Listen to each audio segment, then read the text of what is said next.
To Smith, Jabari for three and the win. Yeah! He got it!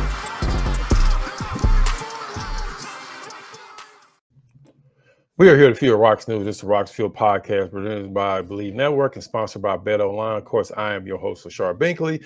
You can always find me on Twitter at BinkleyX, and you can find my written work over at Rockets on SI, which is part of Sports Illustrated. And on today's show, we're going to be, unfortunately, talking about the end of the Rockets' 5-game winning streak. They fell to the Bucks 101-100 and had a chance at the very end of the game. Had a chance to go up and take the lead with only a couple seconds left. But unfortunately, the pass from Fred VanVleet to Alperen Sengun was just out of Sengun's reach, and the ball went out of bounds. The Rockets end up losing. But that's not the biggest part of this game, not the biggest story of this game. We're going to be breaking down a little bit of the game itself and actually answering the question, were the Rockets robbed in the last 30 seconds of that game, and did it actually cost them the game on a play where Giannis seemed like he basically was out of bounds? We're going to be breaking down that play at the end of this podcast. But first, let's go ahead and talk about the game itself. The Rockets came out strong. They had a double-digit lead early on in the game. They were flying all over the court. They had shut down Giannis for pretty much majority of the first quarter, to where he had several turnovers in that first quarter and only had 4 or 5 points for majority of the first quarter. They had complete control of that first quarter. Then the second quarter came around, and Milwaukee finally started to hit some shots from the outside. Players like Gary Trent came in, Brook Lopez, who had a really good game and actually had, of course, his season high. And he had it against the Rockets. He finished with 27 points. He made 5 3-pointers. He was 5 of 8 from three-point range. He was pretty much the main reason why the Bucks were even in the game in the first quarter, because he was bombing threes from 30, 35 feet like he was Steph Curry. He was the biggest reason why they were staying in the game. And then eventually Giannis started to get in the game, and players like Damian Lillard, even though the Rockets really did a good job on Damian Lillard was like 6 of 18 from the field, 0 of 6 from three-point range. He had missed the previous few games. He was in concussion protocol. Of course, made it back in time to play the Rockets, which will come into play later on. But Rockets overall did a pretty good job on him and Giannis, even though Giannis did finish 9-17, but he only had 20 points. And for the most part, they were able to keep him away from the basket. But like I said, that second quarter really put him behind the 8 ball. They lost that quarter 30-17. They went down by 12 points at halftime. And that third quarter came, and then they were finally able to turn around. And really, it started with Fred VanVleet, who started to get it going from the field. Fred VanVleet finished with 26 points. He had a majority of those points in the third quarter. Outscored the Bucks by 35-26. Actually, they were able to cut the lead down to 2 or 3 points after trailing for majority of second and third quarter. Like Fred VanVleet started to get it going. Then you have Tari Eason and Amen Thompson, the Terror Twins, doing what they normally do. They came in. They were wreaking havoc all over the court. They finished with 19 points and 21 rebounds between the two of them, which is absolutely amazing. And if you really, even Eric Holiday came in, and he only played like 9 minutes, but he was able to give you 5 points, 2 or 3 from the field. He had a couple of big shots in the fourth quarter. He finished with a team high, tying plus 11 and plus minus. So he really came in and gave you some good minutes. Steven Adams is still struggling.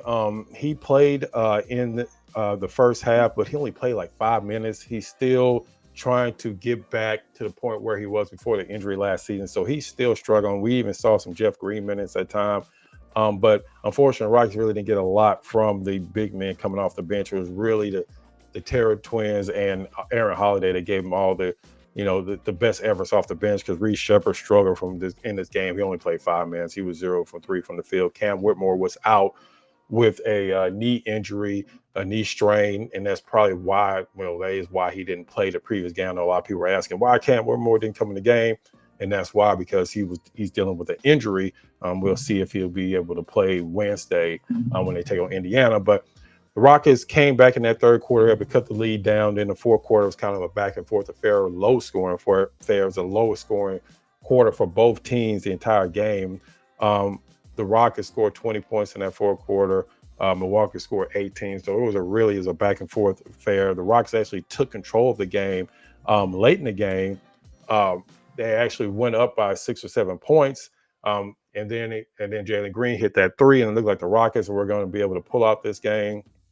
Then, unfortunately, a couple of missed shots, wide open shots by Dylan Brooks. Milwaukee was able to come down. They was able to get three from their own green that they have on their team. He was able to knock down a three, cut the lead down even more. And then it got to win within the last 30 seconds. And Rockets were coming down. Looked like Şengün had a wide open shot at the basket with his little push shot that he's been making all year long. And Giannis came out of nowhere. And definitely want to give him credit. That was a great block. He came out of nowhere, blocked the shot. It came down to Brook Lopez. Brook Lopez then gave the ball back to Giannis. And then this is where the controversy kind of comes into play here. As you're going to see, Crosses him up, dishes to Şengün. as we look at the play right here, Giannis initially steps out of bounds, which is fine. He doesn't have the ball, but then that's when Brook Lopez gives him the ball. And then right here, you're going to see Giannis' foot is going to come down right on the line. And there's a reason why they make that line blue. They make the line blue to make it even easier to see when whatever size shoe Giannis wears clearly steps on the out of bounds line. And what makes it even worse, if we go back in this play, you have a referee right here on the baseline. That's part of the reason why he's on the baseline. He's there to see if there's a foul, of course, under the basket, which they didn't call a foul. There was no foul on the play. That's fine. But then you also have a referee there so he can watch this baseline to see if anybody steps out of bounds. And if we run it again, it's plain as day. I mean, you can't make it more obvious than this. And even in real time, I was looking at it, I was like, okay, this looked like he stepped out of bounds, but the play is going on. So then I go back and look right after the game. It's obvious right here. His foot is out of bounds. The Rockets should have had the ball. And what makes it even worse is it wasn't an offensive rebound, so the clock wouldn't have went down to 14 seconds. It was full possession by Brook Lopez.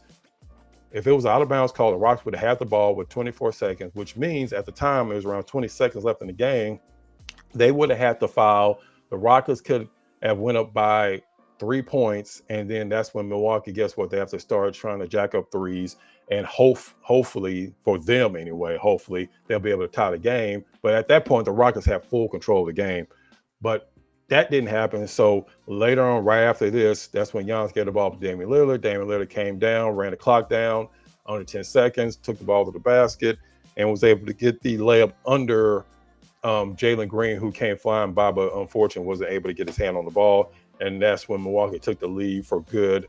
Of course, the Rockets had another chance late in the game where they ran the perfect inbound play. I think they knew that the Bucks were going to foul because they had a foul to give. So they had two plays in mind. Şengün got the ball in the first time around. They fouled him. Ime had a timeout, called the perfect play. And Şengün even said after the game, we knew they were going to switch, and that's why we called that play.